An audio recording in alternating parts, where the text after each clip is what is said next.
There are moments in geopolitics when the world holds its breath, when the accumulated weight of years of tension, years of strategic maneuvering, years of carefully managed confrontation between forces that have been circling each other with the specific wariness of adversaries who understand exactly how much damage the other can do, when all of that accumulated weight finally reaches its breaking point and something happens that nobody's scenario planning fully anticipated. Something that the intelligence agencies with the deepest penetration of the situation did not predict with the confidence they should have had. Something that the most experienced regional analysts, the ones who have spent decades studying the specific country and the specific actors involved, did not see coming in the specific form it arrived. Something unthinkable just happened in Iran. And the specific measure of how truly unthinkable it was is the reaction from Washington, from the intelligence apparatus, from the foreign policy establishment, from the senior officials who are paid specifically to anticipate exactly these kinds of developments. A reaction that is being described in the private communications of people who rarely admit surprise as genuine shock.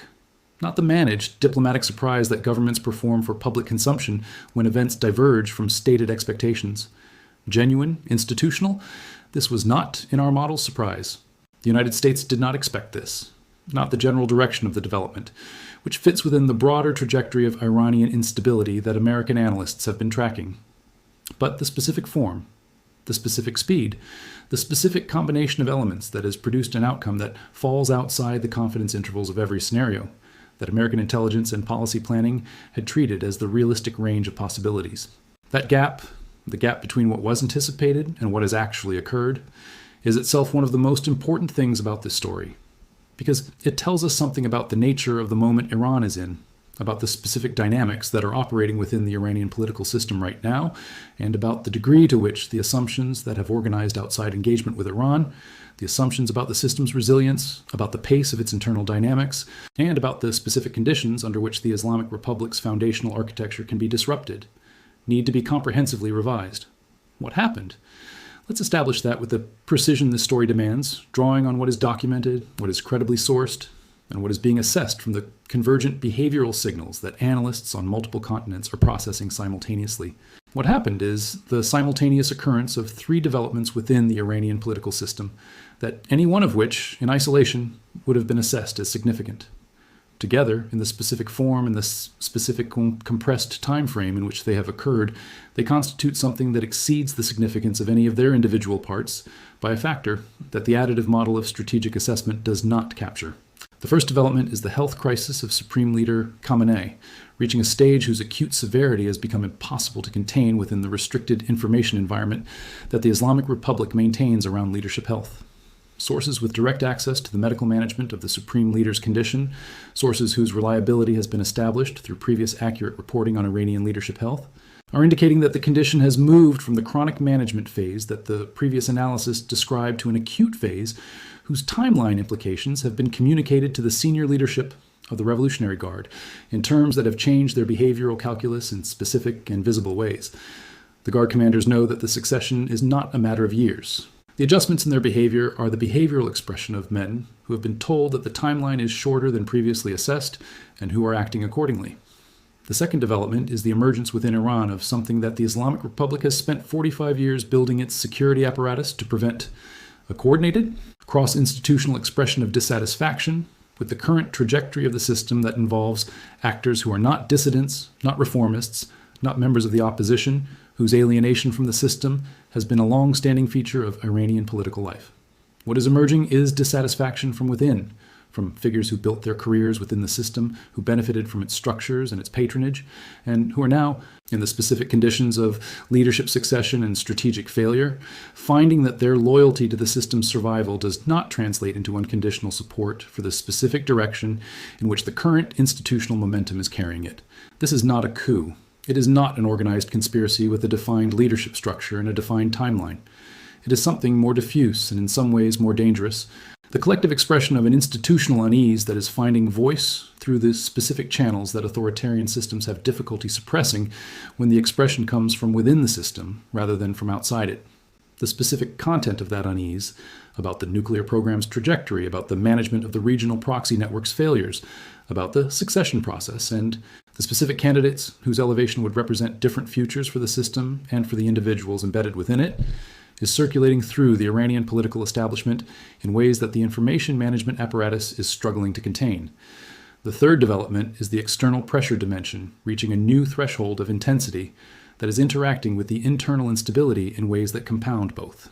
The specific combination of Israeli military operations that have degraded Iranian proxy capabilities across multiple theaters simultaneously, the Saudi-led regional pressure campaign that the previous analyses documented, the American policy recalibration that is following the specific signals of Iranian internal instability, and the economic pressure of the sanctions regime reaching cumulative effects that the Iranian economy's adaptation mechanisms can no longer fully absorb. All of this external pressure is landing on an Iranian system that is simultaneously managing a leadership health crisis, a succession competition, and the internal institutional unease described above. The interaction between the internal and external dimensions is the specific thing that the American assessment did not model adequately. Washington's scenario planning treated the internal and external pressures as largely separate variables. The health crisis unfolding on its own timeline, the external pressure campaign having its own logic, and the two interacting in relatively linear ways. What has actually happened is a nonlinear interaction in which each dimension amplifies the others in ways that produce a combined effect far exceeding what the individual components would generate separately. The external pressure accelerates the internal dynamics by reducing the resources available to manage succession competition, by creating the conditions under which factional actors make more aggressive moves that they would defer in a more stable environment, and by generating the specific institutional blame culture that the previous analysis described. The internal instability reduces the effectiveness of external pressure management by disrupting the decision-making processes through which the Iranian system normally manages the calibrated responses to international pressure that have been its primary coping mechanism. And the health crisis, by introducing an acute timeline element, converts what might otherwise have been a gradual and therefore somewhat manageable process into an abrupt transition whose pace has overtaken the institutional capacity to shape it. This is what Washington did not expect. Not the developments individually, the interaction, the specific nonlinear dynamic in which three stresses that were each individually within the modeled range have combined to produce an outcome that is outside it. Now let's examine what this means specifically, and why the specific form that the unthinkable development has taken is generating the reaction it is in every capital that has stakes in Iranian stability. The most immediate, the most operationally significant consequence of what has happened involves the Iranian nuclear program's command and decision-making structure. The nuclear program is not just a technical undertaking, it is a political and institutional undertaking whose management involves a specific set of decision-making relationships between the Supreme Leader's office, the Atomic Energy Organization of Iran, the Revolutionary Guard units responsible for the program's security and certain operational dimensions, and the broader political establishment whose buy-in for the program's trajectory is the foundation of its institutional continuity. The disruption of those decision-making relationships by the combination of leadership health crisis, succession competition, and internal institutional unease creates the specific ambiguity about the program's command. That is the most dangerous condition in the nuclear proliferation domain. Not the ambiguity about Iran's technical capability. That ambiguity has been progressively resolved in the direction of greater Iranian technical capability with each successive IAEA assessment. The ambiguity about who is making the decisions, about what the capability is used for, under what authority those decisions are being made, and whether the specific thresholds and constraints that have governed the program's development under Khamenei's personal authority will be maintained through the transition.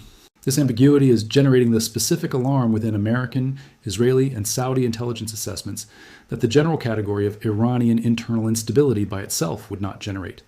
It is also generating alarm within the IAEA, whose ability to perform its monitoring function depends on a clear Iranian institutional counterpart with the authority to make commitments and the capability to enforce them within the program's management structure. The Revolutionary Guard's response to what has happened, and specifically to the implications for the nuclear program, is the most consequential variable in the near-term trajectory.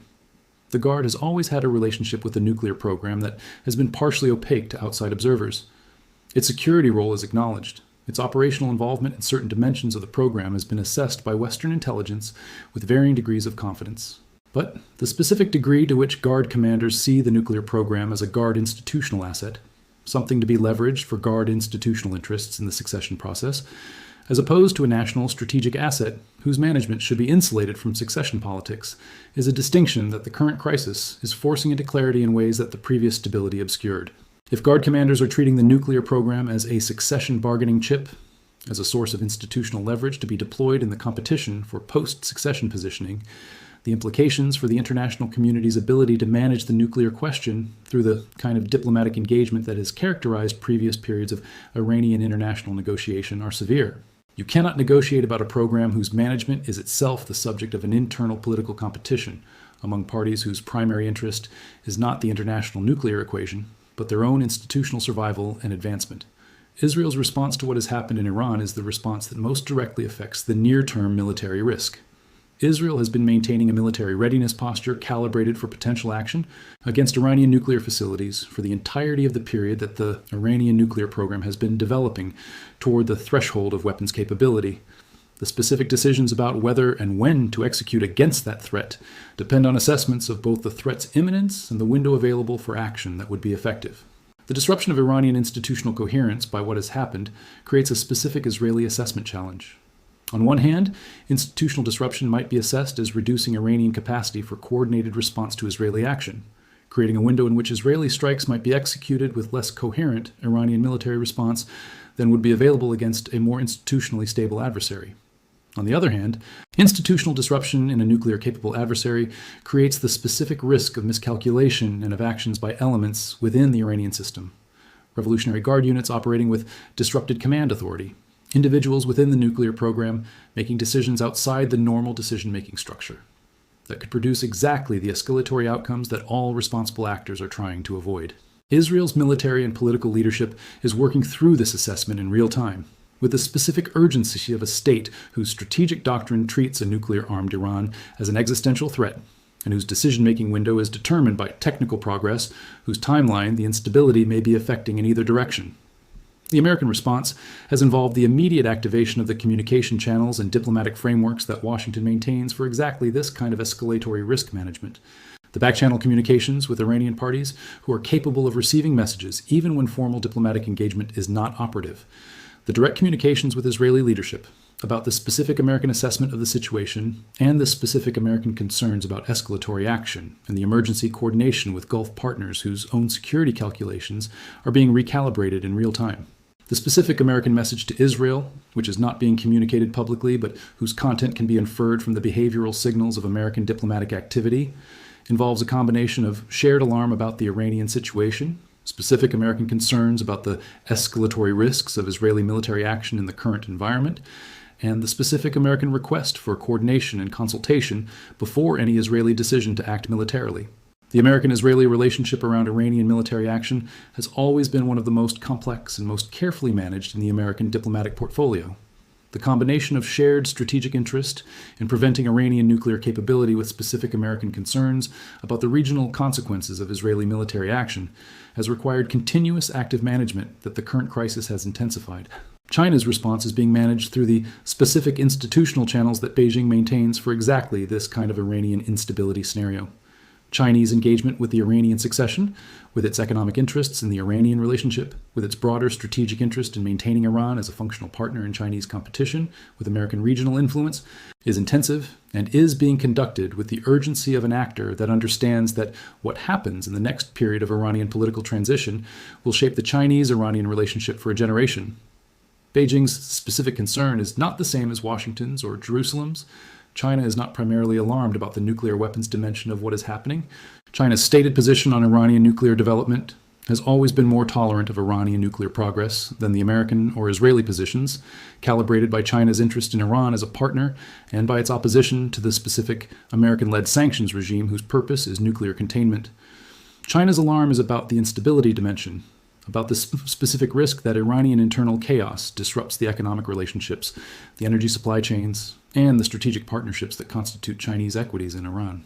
Russia's engagement with the Iranian crisis reflects the specific combination of strategic dependency and tactical distance that has characterized Moscow's management of the Iranian relationship throughout the Ukraine conflict period.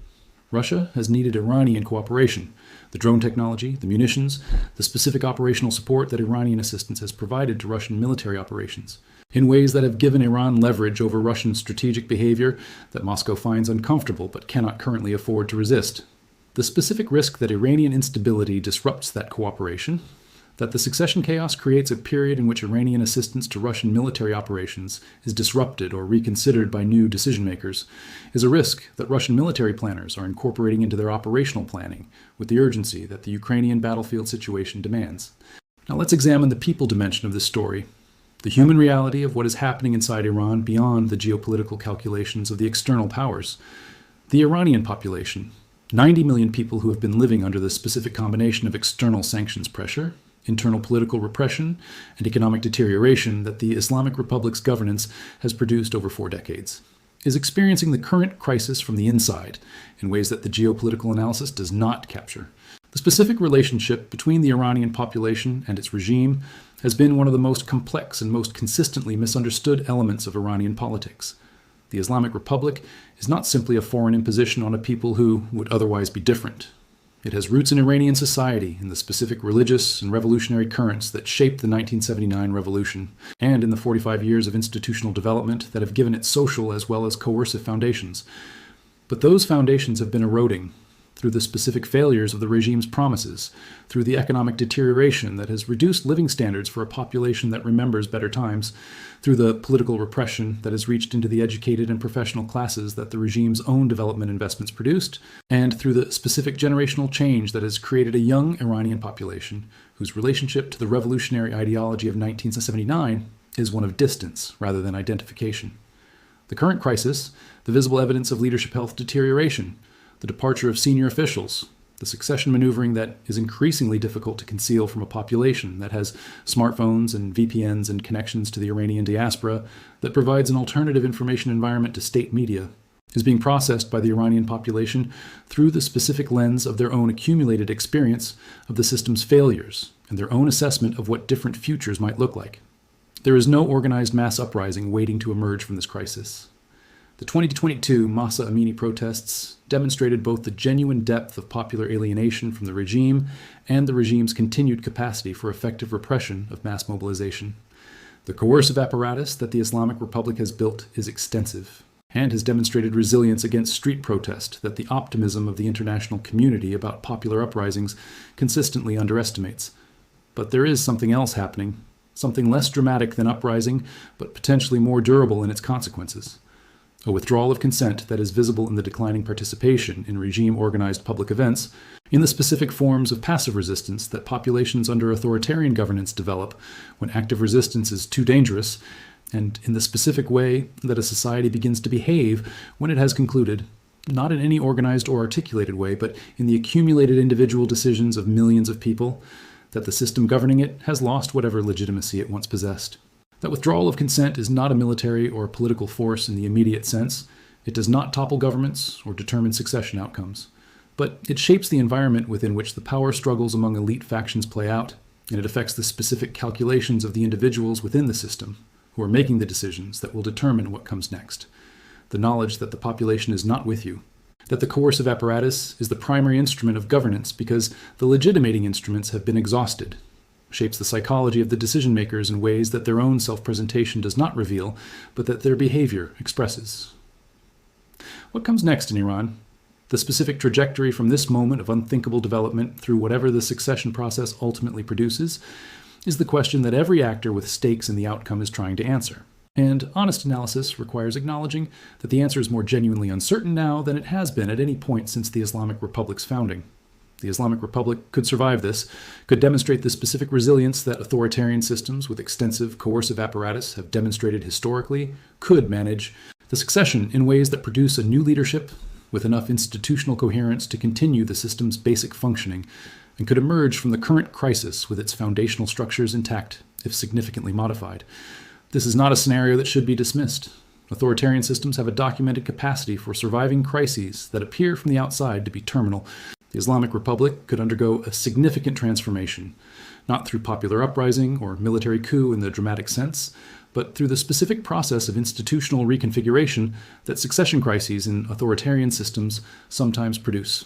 A new supreme leader whose authority rests on a different coalition of institutional support than Khamenei's, with different strategic priorities and a different relationship to the specific policies that have defined the Islamic Republic's confrontational posture, could produce an Iran that is recognizably the same system, but with a meaningfully different strategic behavior. This is the scenario that most international actors are hoping for, the scenario that preserves enough Iranian stability to avoid the dangerous unpredictability of a collapsing state, while producing enough strategic change to allow a different relationship between Iran and the international community on the nuclear and regional issues. And the Islamic Republic could fragment, not in the sudden dramatic sense of a collapsing state whose coercive apparatus simply ceases to function, but in the specific, slower, more dangerous sense of a system whose internal contradictions have been managed by a specific individual's authority for so long that the removal of that authority reveals contradictions that cannot be resolved within the system's existing institutional framework. This is the scenario that nobody wants, and that everybody is trying to prevent. But that the specific combination of developments that has just occurred has moved from the tail of the probability distribution closer to the center than American intelligence was modeling before the unthinkable happened. Something unthinkable just happened in Iran. The United States did not expect it. Not in this form, not at this speed, not with the specific combination of elements that has produced the crisis in its current configuration. The world is watching. Every actor with stakes in what comes next is recalibrating.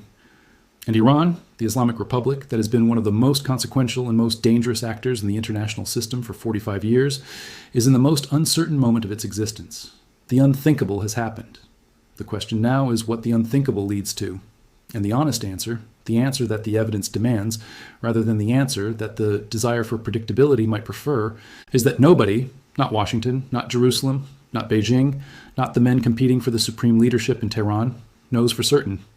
What is certain is that the world that exists on the other side of this Iranian crisis will look different from the world that existed before it. How different, and in what specific ways, is the question that the next weeks and months will answer in ways that no analysis, however careful, can fully anticipate. The unthinkable has happened. Everything that comes after it is uncertain. And that uncertainty is itself the most consequential fact in the world right now.